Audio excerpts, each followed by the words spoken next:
दिल्ली के सीएम जयराम ठाकुर की दिन दहाड़े हत्या के बाद आईपीएस शिंदे इस केस की जांच पड़ताल में जुट जाते हैं कि तभी उन्हें एक लीड मिलती है।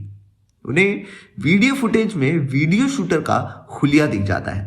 तभी वो अपने ऑफिसर्स को ऑर्डर देते हैं, ये शूटर हमारे लिए इस केस का सबसे अहम हिस्सा होने वाला है। अगर हमें ये मिल गया तो बहुत ही आसानी से हम ये जान सकते हैं कि आखिर सीएम जयराम ठाकुर की हत्या के पीछे कौन था। ऑर्डर्स मिलते हैं, सभी ऑफिसर्स शूटर की तलाश में लग जाते हैं। 2 दिन बाद एक पुलिस वाला आईपीएस शिंदे के पास आता है और उनसे कहता है, सर अभी अभी खबर आई है कि वो शूटर जिसे हम CM Jairam Thakur murder case के सिलसिले में ढूंढ रहे थे, उसकी हत्या कर दी गई है। फरीदाबाद हाईवे पर उसकी डेड बॉडी मिली है। फरीदाबाद पुलिस ने उसे पोस्टमार्टम के लिए भेज दिया है। उसके बाद ही पता चल पाएगा कि उसकी मौत के पीछे का रीजन क्या था। यह सब सुन आईपीएस शिंदे परेशान हो जाता है। उसे समझ नहीं आता कि अब वो क्या करे। सीएम मर्डर केस को सॉल्व करने का सबसे बड़ा क्लू उनके हाथ से निकल गया। अब यह जानना भी मुश्किल था कि आखिर उस शूटर को किसने मरवाया। तभी आईपीएस शिंदे को प्राइम मिनिस्टर की ऑफिस से एक कॉल आती है। प्राइम मिनिस्टर का पर्सनल असिस्टेंट कहता है, सर मंत्री साहब ने आपको 1 घंटे के अंदर ऑफिस में बुलाया है और कहा है कि काफी अर्जेंट है।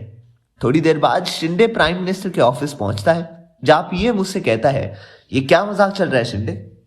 दिन दहाड़े भरी रैली में दिल्ली के चीफ मिनिस्टर की हत्या कर दी जाती है और उतनी ही सिंप्लिसिटी से सीएम के शूटर का भी मर्डर हो जाता है और दिल्ली पुलिस को इसके बारे में कुछ भी नहीं पता।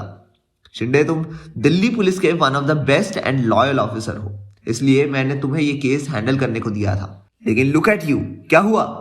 आज तुम्हारी लापरवाही की वजह से हमारे हाथ लगते लगते इस केस का सबसे इंपॉर्टेंट क्लू छूट गया। आई डोंट केयर शिंदे, तुम्हारे व्यूज क्या हैं, मुझे बस किसी भी तरह से जल्द ये केस सॉल्व चाहिए।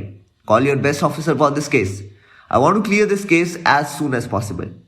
इस मीटिंग के बाद आईपीएस शिंदे सोच में पड़ जाते हैं, जिसके बाद उन्हें कुछ याद आता है और वो किसी को कॉल करते हैं और कहते हैं, कहाँ हो? दिल्ली में तुम्हारी जरूरत है, मुझसे जल्दी मिलो। इधर लोक निर्माण पार्टी के अध्यक्ष प्रकाश जाधव सीएम जयराम ठाकुर की 13वीं में पहुंचते हैं, जो जयराम ठाकुर की तस्वीर पर फूल चढ़ाते हैं और वहां से बाहर निकलने लगते हैं।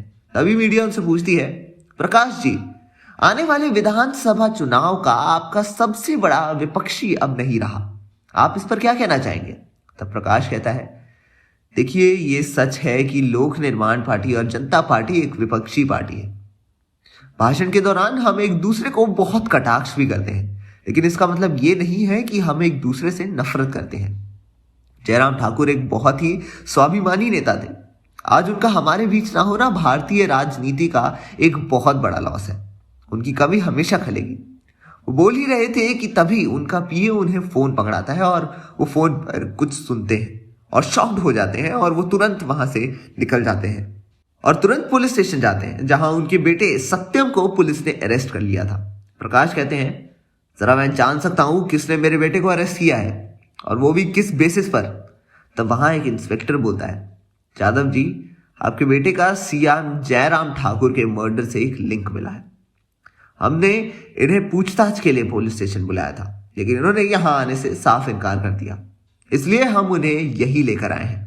अब या तो ये हमें लिखित में दें कि हमारे बुलाते ही यहां आएंगे, वरना हम इन्हें मजबूरन यहां रखना होगा, वरना एक बार हमारी इंटेरोगेशन खत्म होने के बाद ही हम उन्हें छोड़ पाएंगे।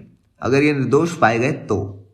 ये सब सुन प्रकाश जाधव गुस्से में वहां से बाहर आता है और अपने पीए से वकील को कॉल करने को कहता है। बाहर बहुत सारी मीडिया प्रकाश जाधव से सवाल करती है, तो वो कहता है, ये हमारे लिए कोई नई बात नहीं है। जनता पार्टी की एक सुई भी खोती है तो वो हमें लोगों पर इल्जाम लगाते हैं, पर हम पुलिस का पूरा साथ देंगे। हम भी तो देखें इन्हें कैसा लिंक मिला है। इतना बोलते ही वो गुस्से में वहां से चला जाता है। तो क्या करेगा प्रकाश यादव, जानने के लिए देखते रहिए हमारा चैनल बॉलीग्राफ स्टूडियोज।